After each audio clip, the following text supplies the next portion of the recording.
In this video, I'm going to talk about factoring. Factoring is a very generic process that can be used for a lot of different things. You can factor a lot of different things in a lot of different ways. However, first I'm going to do an example that is a specific case, because this specific case is seen very frequently, especially in math textbooks.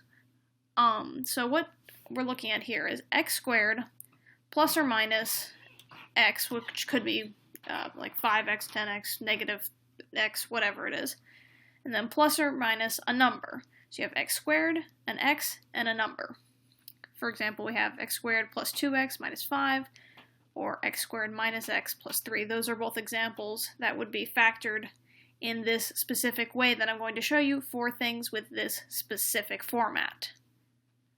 So with this specific format, the goal is to go from this general looking equation to this right here, where you have two sets of parentheses, and then in each of those parentheses you have x plus or minus a number, and then x plus or minus a number. Doesn't have to be the same number, just a number. So I'm going to show you how to.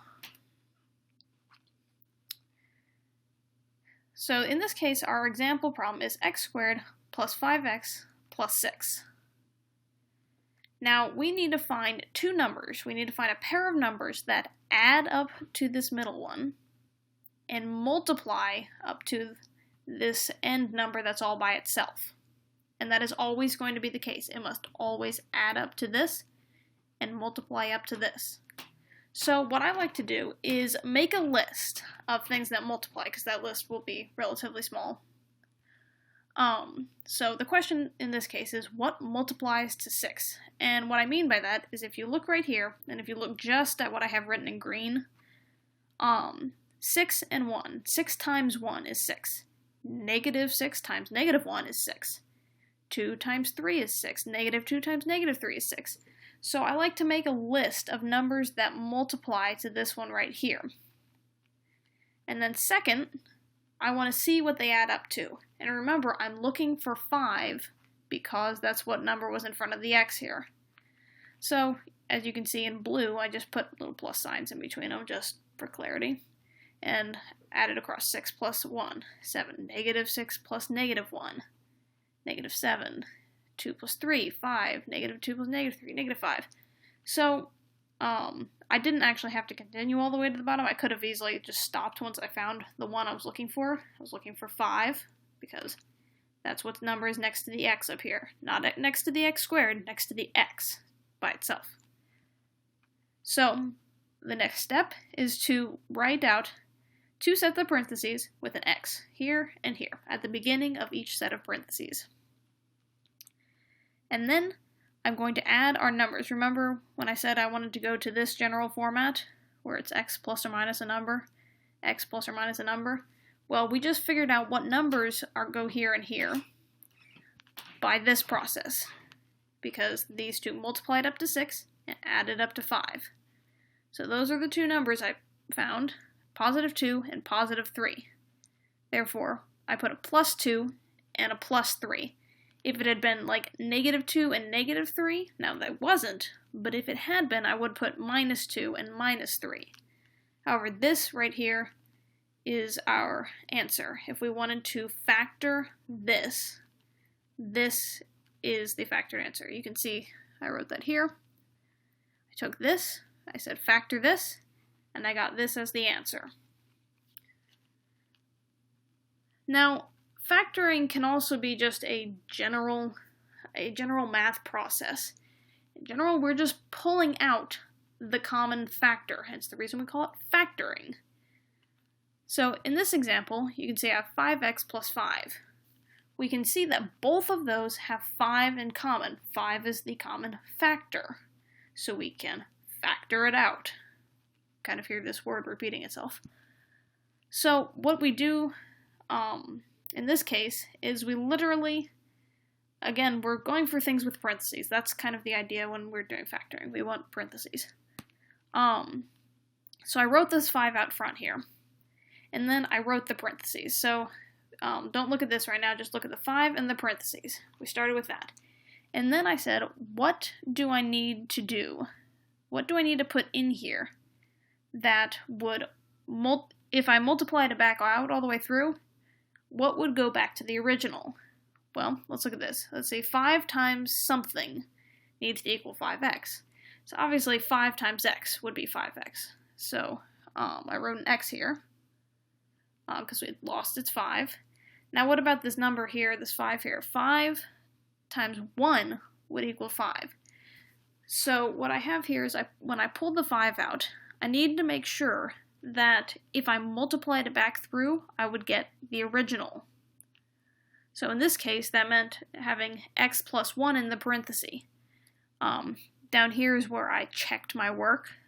I looked at it and I said, what's 5 times x? 5x. What's 5 times 1? That's 5. So this right here equals this. And you can see that this right here is the same as the original, therefore I factored it correctly. So you can see right here I wrote, this is factored.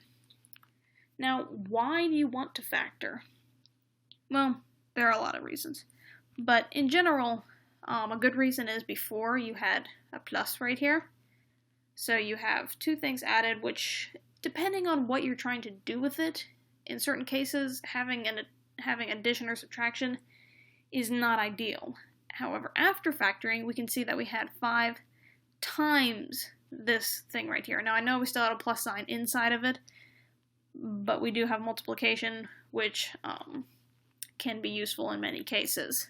So basically, it's just nice to be able to multiply something. A lot of times you can eliminate things, or there's a whole bunch of applications. It's just a good skill to have. Now, things you can do when you're factoring.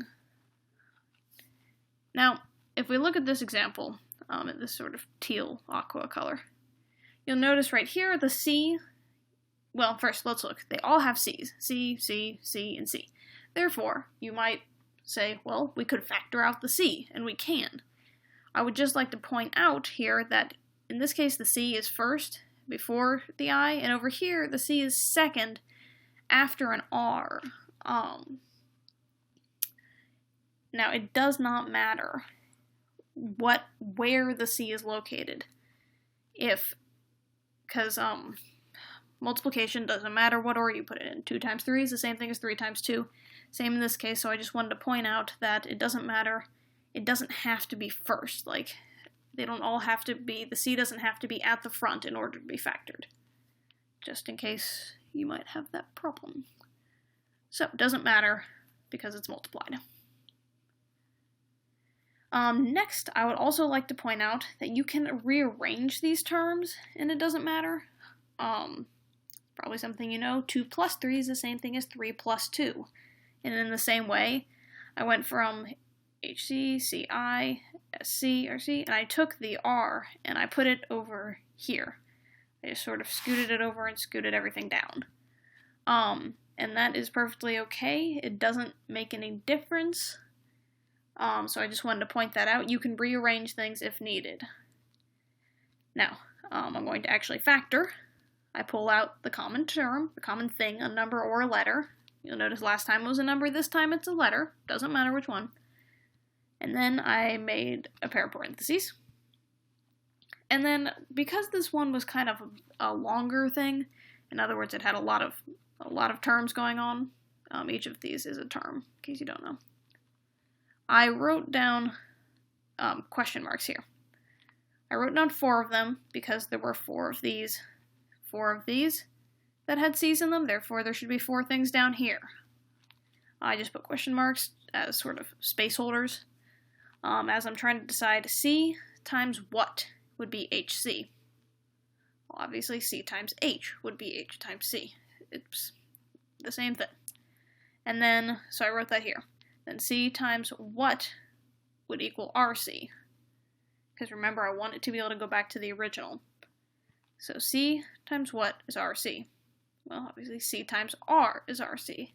And then you can see the pattern of each of these 4 things. I just have whatever letter was left behind when I pulled out the C.